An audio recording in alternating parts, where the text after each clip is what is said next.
يلا 5 4 3 2 1. يستفزونك ليخرجوا أسوأ ما فيك ثم يقولون اهو ده النجم بتاعكم اللي طالعين بيه السما. وده كان كونسبت واحد من اجمل برامج مقالب النجوم، حيلهم بينهم. ميزة حيلهم بينهم انه مش بس مقلب في الضيف، هو كمان مقلب في الجمهور، مقلب يوريه نجمه وهو انسان. اهلا بيكم في حلقة جديدة من برنامج البوصلة، وهنوجهها ناحية برنامج حيلهم بينهم.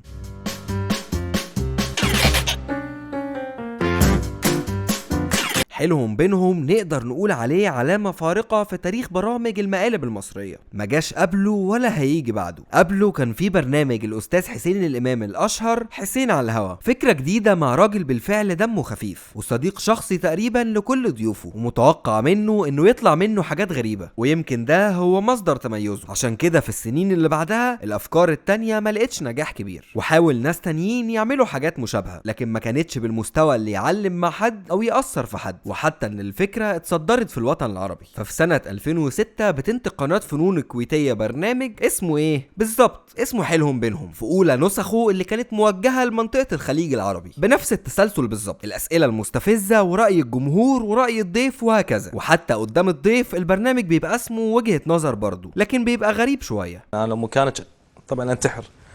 ليش؟ او اني احس على دمي واعتزل. لا ده كده غريب قوي، وجودك من عدمه واحد.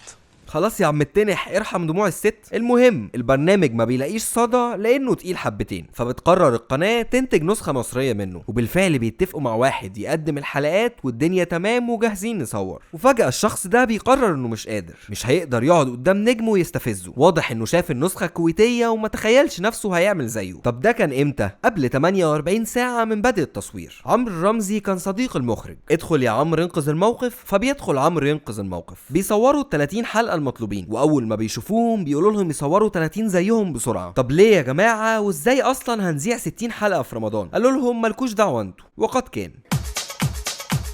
اعطني وش عندك يلا قول. لما بدأ بث إرسال التلفزيون كان لازم ساعات البث دي تتعبى هوا، فبدأت موجة البرامج التقليدية لمختلف المجالات، لكن مع زيادة ساعات البث كان في احتياج لبرامج جديدة بأفكار إبداعية، لحد ما جه طارق نور في الثمانينات مع إسماعيل يسري ببرنامج الكاميرا الخفية، اللي أخد أشكال كتير بعدها واتطور جدا على إيدين ناس زي إبراهيم نصر وشلة اديني عقلك وعزب شو. مقالب في الناس بتجيب ضحك ومن غير زعل، والدنيا تمام وزي الفل وكله مستمتع. مستوى المقالب بياخد نقلة مختلفة ومتعة مضاعفة لما يقدموا نجم بمقلب في ضحية من الجمهور مدبر بالكامل وبمساعدة صحابه، في برنامج زي مقلب دوت كوم مع أشرف عبد الباقي سنة 2002. بس المتعة هتتضاعف لو كان ضحية المقلب ده نجم الناس كلها عارفاه وبتحبه وبتحب تشوف رد فعله. مشكلة البرامج اللي زي دي انها كانت بتتجه لمنطقة هزلية قوي، منطقة تشك فيها في مصداقية المقلب نفسه، لحد سنة 2007 وجه جديد اسمه عمرو رمزي بيعمل برنامج اسمه حيلهم بينهم. متقوقع يعني داخلك هو اهم ما يشغلك، عايش في شرنقه. لا انا عايزك ايه تشعبول لي العمليه شويه يعني. نقدر نقول ان عمرو رمزي هو سر نجاح واختلاف البرنامج ده واستمراره لحد دلوقتي، والسبب في كده 3 حاجات: انه قدر يقف على شعره بين الجديه والهزل، شعره بتخلي الضيف يتفاعل معاه من غير ما يحس بان في حاجه غلط، وفي نفس الوقت يستفز ويتعصب من غير ما يكون في اهانه مباشره تخليه ينفجر. النجم فتحي عبد الوهاب ليه متهم بالغرور؟ أنا سعيد بالاتهام ده. شخصية الجلياط قليل الذوق، الجاهل ومدعي العمق، الغبي أحيانا والبارد جدا دايما، البرسونا أو الكاركتر اللي صممها عمرو رمزي بمجهوده الشخصي. تخصيص الأسئلة لكل ضيف وظبط نبرة الاستفزاز حسب الضيف الموجود، هل هو متعود على الهجوم عليه فيشوط فيه، ولا شخص الناس بتحبه فهيضطر يقوله كلام من تحت لتحت مع حفظ الألقاب والاحترام. الحاجات دي كلها أنتجت حاجة واحدة بس، وشايفها أهم نقطة في البرنامج كله سبب تميزه، إن الضيف يظهر على حقيقته ويتعامل بطبيعته، يخلع عنه وش الفنان ويتعامل كإنسان. بس لأول مرة بنلاقي مذيع قادر يطلع الشخصيات الحقيقية لضيوفه، والاختلاف هنا إنه برنامج كوميدي، فبنشوف وجه تاني للنجم غير اللي متعودين عليه، بني آدم قادر يمر بانفعالات ومشاعر مختلفة على مدار الحلقة، وده نقدر نلاحظه بسهولة. لو جبت النجم ده في أي برنامج تقليدي تاني هتلاقيه رجع لبس تاني شخصية نجم اللقاءات. طبعا مش مطلوب من كل فنان إنه يتعرض للاستفزاز وسخافة المزيفة وتقليل من موهبته وتشكيك في نجاحه عشان يظهر بحقيقته. لكن تميز البرنامج في انه قدر يورينا جوانب يمكن ما كانتش هتظهر غير بالضغط اللي اتعرض له ده. انت تحترم نفسك. ايه؟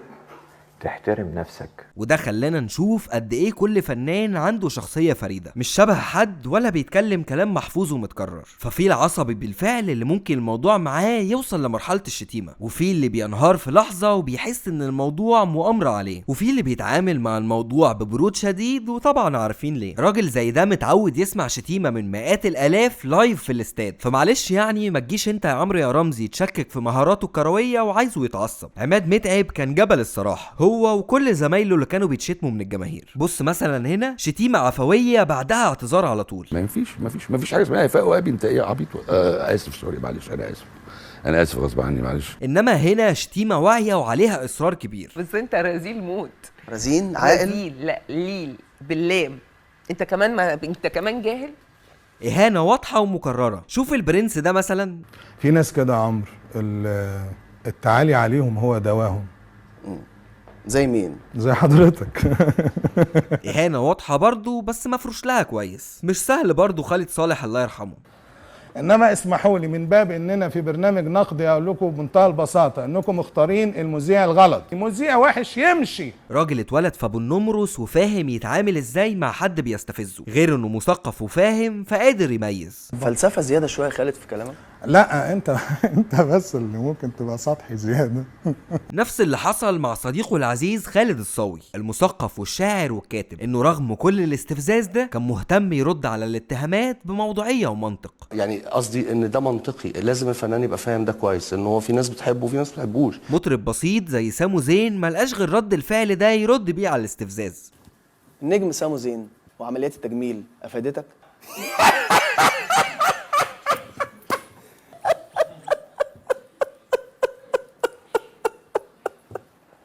لا عطني وش عندك يلا قول. طيب جدا لدرجه انه مش عارف يتعامل. شوف المذيعه مريم امين مثلا قالت له ايه. حاسه انك في يوم من الايام ممكن تعملي حاجه تهم الناس؟ حاسه اني هقوم اكسر الترابيزه دي على دماغك، فاتلم بقى واحترم نفسك. ستوب وتتكلم زي ما الناس محترمه بتتكلم يا ما تتكلمش خالص. اولا اسئلتي مش هبله. اسكت لما بكون بتكلم. اولا اسئلتي مش هبله. لكن شوف جنات اتعاملت ازاي مع الموضوع. بجد انا اسفه لو كلمتك بطريقه يعني ما يكونش صدر مني تصرف يكون ضايقكوا وتاخدوا عني فكره وحشه. الممثلين متعودين على اللوكيشن التصوير اللي كله زعيق سواء من المخرج او المنتج، فلما يلاقوا المذيع بيزعق في جمهور الاستوديو او بيطردهم بيكون رد فعلهم كده. بحس ان انت يعني تقيل على قلب ايه ده لا اصل حقه، اصل الناس ما معلش ثانيه واحده يا محمد. سيب المايك وتفضل اطلع بره يلا. لا سيبه ما ينفعش يطلع بره. ما ينفعش. استنى بس ما ينفعش يطلع بره. الذكاء كمان في انه عارف مفتاح كل واحد، فمثلا تعامله مع حد زي احمد عدويه غير تعامله مع سعد الصغير. يعني كلامه مع سعد كان فيه شويه تعالي. بص يا برنس انا مش برنس يا عم. انا اسمي سعد الصغير. بص يا غالي ولا غالي، انا فقير.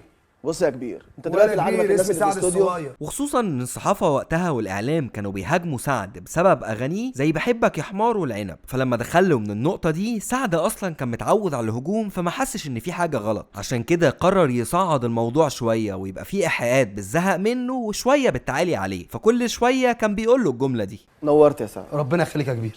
ماشي يا برنس، نورتنا والله. معاه ربنا والناس اللي كل الناس معاها ربنا يا سعد، مش انت لوحدك. لا عشان ميعاد الحلقه بقى خلاص. يلا يا حبيبي. في ناس برضو معرفش ياخد معاهم لا حق ولا باطل. الفنان الكبير سمير غانم الله يرحمه اهمهم طبعا، وده لسببين: انها كانت اول حلقه ليه فلسه مش عارف ياخد على الجو، والسبب الاهم ان سمير غانم نفسه ما بياخدش اي حاجه جد. بص انا هديك 10 جنيه وتروح انت تقعد كده تشرب فنجان قهوه وحاسه كده بتقول كلام انت مش موافق عليه، فانا موافق يعني. بس انا بريحك. لكن في المجمل عارف يدخل لكل واحد منين. يعني ممثله جميله وزي القمر يقول لها عملتي عمليات تجميل. نعم فادتك. مين دي اللي عملت عمليات تجميل؟ لا ده انت اكيد مش طبيعي. تجميل ايه يا ابو تجميل؟ مطربه حلوه يقول لها ليه اتجهتي لكليبات الاغراء؟ اول شيء انا ما بقدم اغراء، تننهي الموضوع. دي مفاجأة كبيرة دي. تننهي الموضوع ونخلص بقى منه. مطرب بقاله كتير بعيد عن الأضواء هيقول له فشلك في الكاسيت خلاك تبعد عن الساحة. ما نجحتش، فشلت. ماشي فشل، ولا يهمك يا عمور. طيب يجيب فنان بقاله كتير بيمثل ويقول له انت لسه في مرحله الانتشار. لا انتشار ايه يا راجل؟ في حد يعمل انتشار في سني؟ عنصر المفاجاه اهم نقطه فيها، ان الضيف جاي على اساس انه يعمل حلقه لطيفه فيلاقي نفسه في موضع اتهام بحاجه. انا هعلن لك مفاجاه من خلال هذا البرنامج. انا اعتزلت التمثيل بسببك. عطني وش عندك يلا قول. غير الحاجات الثابته اللي بيعملها بشكل مستمر، زي الجمله المستفزه بتاعت انا عايز المعك. تلمعني؟ يعني انك هو انت اللي هتلمعني؟ انا عايز المعك. يعني انت كان عندك طموح ان انت تبقى علبة ورنيش؟ انا بحبك وعايز المعك، فعايزين حلقه تبقى يا عم لا تلمعني وانا جزمه هتلمعني في ايه؟ فبرضه الضيف يحس انه مش نجم كفايه، او انه بيتقلل من شأنه ولو بشكل غير مباشر. هو اساسا مش انا اللي بغني، انا بس بطلع بحرك شفايفي، وده اعتراف لاول مره يعني بقوله بصراحه يعني في البرنامج بتاعي. اعتراف لبرنامجنا وجهه نظر. عطني وش عندك يلا قول. ده غير انه بيقاطع الضيف باستمرار بجمل زي فاصل قصير وانا واصل مع وجهه نظر. اكتر واحد صعب عليا حقيقي هو فتحي عبد الوهاب. الراجل في لحظه حس انه مكروه وان في شخص مصمم يبروز ده. انت عم تعمل معايا كده ليه؟ يا خساره. يا خساره ايه؟ انت شايفني واقف على طبليه اعدام؟ ايه اللي انت بتقوله ده؟ يا خساره ايه يعني؟ اجمل ما في الموضوع تصاعد الحلقه، انت كل حلقه عارف هتوصل لذروتها امتى. بيبدا الحلقه بسؤال عادي، وبعدين ينقل لاسئله تخلي الضيف في حاله دفاع عن النفس، وبعدين بينقل لاسئله بتخلي الضيف في حاله استفزاز وغضب، وبعدين بيدخل بتقرير الجمهور فبيشكك الضيف في نفسه، وبعدين بياخد سؤال من الجمهور اللي في الاستوديو فبيعمل نفسه قال يعني مش موافق على الاسئله الهجوميه دي. انا مش عارفه حاسه ليه الاداء حضرتك في الادوار دايما ليه بيبقى مذبذب؟ بيبقى مذبذب. سيبي حضرتك المايك واطلعي بره. يلا اتفضلي اطلعي بره. ليه كده طيب؟ حضرتك مش عاجبك انت كمان؟ معاها يلا بره. وبعدين يعمل ايه بقى؟ يقوم يسأل نفس السؤال، فهنا بيوصل الاستفزاز لاقصى مراحله. النجم احمد راتب ايوه ليه مذبذب في ادوارك؟ ما هي البنت قالت مذبذب طردناها، يعني اطردك يعني. لا. وهنا بيدخل بتقرير خارجي من صديق للنجم او نجم زيه، فالنجم بيلاقي نفسه مطعون من اقرب الناس ليه.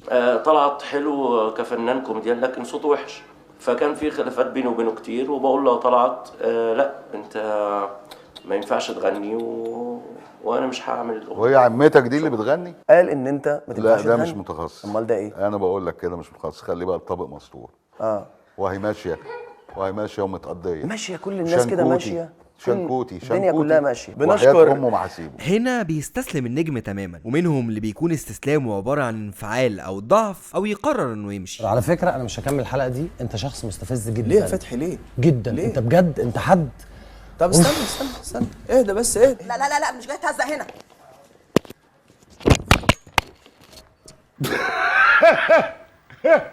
ده مش ضايع، ده مجنون يا اخوانا. لا والله العظيم ما هقدر اكمل.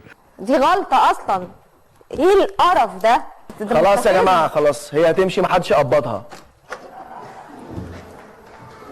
نعم.